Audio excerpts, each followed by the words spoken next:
Buti naman, nandito ka na. Good morning po, Miss Principal. Hoy! Huling araw mo na to sa eskwelahan to. Dahil ang dapat sa'yo, tinuturuan ng leksyon.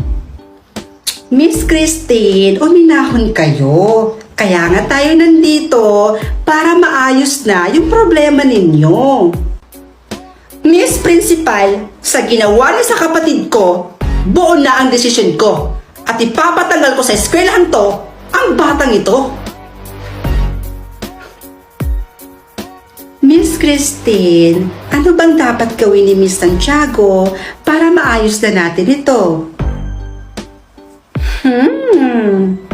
Sige, ganito na lang. Humingi ka na lang ng tawad sa kapatid ko at lumuhod ka sa kanya.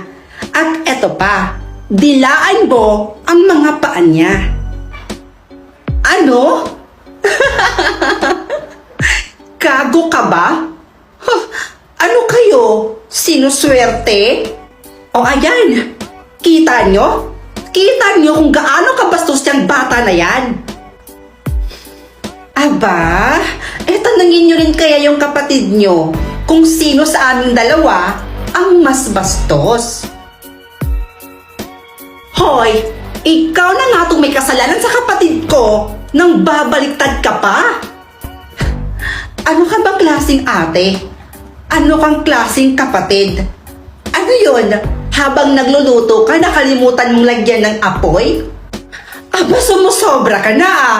Hoy, kilala ko yung kapatid ko. Siyempre kapatid ko yan. We, talaga ba? Sigurado na ba kayo dyan?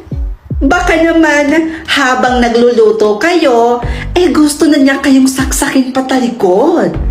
Walang galang ka talaga. Wala, makapangan ka na! Ayaw, tabangi! Sayag, tabangi sa isa lang! Tingnan mong mabuti kung sino ang nanimula ng gulo na to. Tingnan mo, ang kapatid mo ang nauna.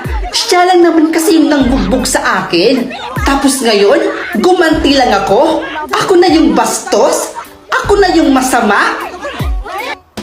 First ngayon, tatanungin kita ulit. Kilala mo ba talaga yung kapatid mo? O ano? Hindi ka makasagot? Galawan ang kapatid mo, hindi mo alam. Kasi nga, wala